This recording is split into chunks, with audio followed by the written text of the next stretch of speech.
علم کے معنی ہے جان لینا، تو تنہا کسی بات کا جان لینا موجب فضیلت نہیں ہوتا،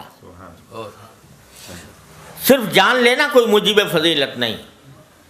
جاننے والا تو شیطان بھی تھا، ابلیس بھی تھا، اور فرمایا کہ اتنا جاننے والا تھا، اتنا علم اس کے پاس تھا کہ امام راضی کو بھی جاتے جاتے شکست دے گیا۔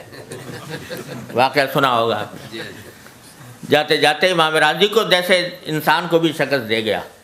علم تو اس کے پاس بھی تھا، عقل بھی بڑی تھی، عقل ایسی تھی کہ اگر اس کے دلیل کو جو اس نے اللہ تبارک و تعالیٰ کے سامنے پیش کی خالص عقل کی بنیاد پر رد کرنا چاہو تو کوئی راستہ نہیں، کہ خلقتنی من نار و خلقتہ من طین، تو صرف عقل کی بنیاد پر اگر جواب دینا چاہو اس دلیل کا تو ہمارے لیے مشکل ہے اس عقل کی بنیاد پر جواب دینا۔ تو عقل بھی بہت تھی، علم بھی بہت تھا، بلکہ حضرت تھانوی رحمۃ اللہ علیہ فرماتے ہیں کہ 4 عین تھے اس کے اندر۔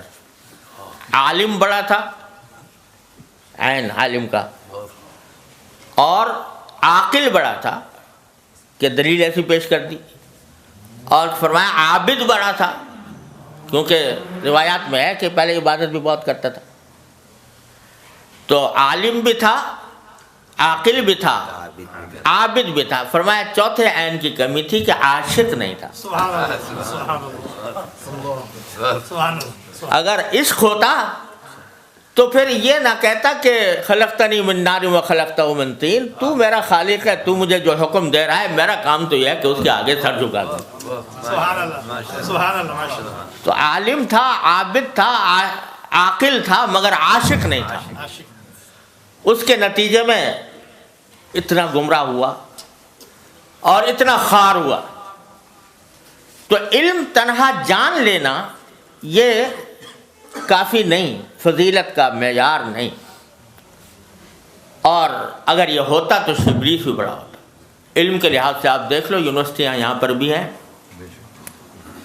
اسلامک اسٹڈیز کے شعبے اس میں جو قائم ہیں، اور امریکہ میں بھی قائم ہے۔ مستشرقین اس کے اندر جو کچھ تحقیقات لکھ رہے ہیں، جن کتابوں کے حوالے دیتے ہیں، بعض اوقات ہمارے اچھے اچھے علماء کو بھی ان کتابوں کا پتہ نہیں ہوتا، ایسے ایسے مقالات لکھے جائیں۔ علم ہے موجود، تو تنہا علم کافی نہیں، بلکہ جس چیز کو حاصل کرنا ہے، فرمایا لیتفقہوا فی الدین، دین کی سمجھ حاصل کرنا۔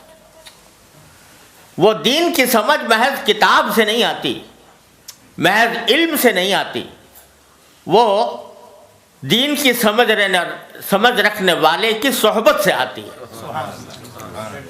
وہ جس کے پاس دین کی سمجھ ہو، وہ سمجھ کیا ہے؟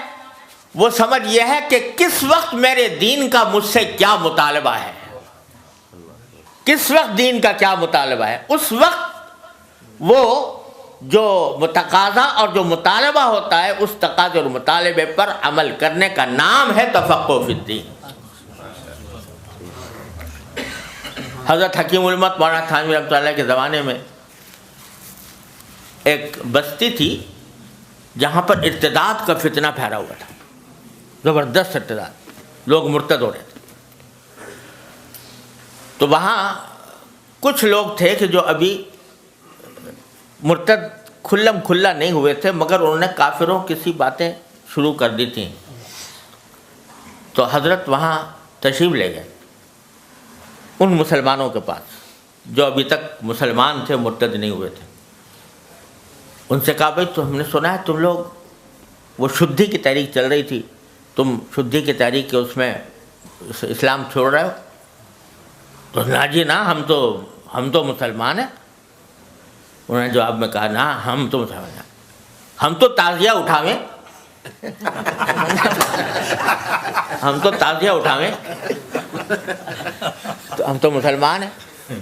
تو حضرت نے کہا اچھا تم تعزیہ اٹھانے کا، کیا اٹھایا کرو تعزیہ، ہاں یہ تعزیہ اٹھانا مت چھوڑنا۔ سبحان اللہ۔ اب بظاہر تو تعزیہ اٹھانے کا فرمانا کہ بھئی تعزیہ اٹھایا کرو، یہ بدعت کہو اس کو، رسم کہو، جو کچھ کہو، اس کا جواز نہیں، لیکن فرمایا کہ اس وقت کفر اور اسلام کی علامت بن گیا ہے یہ،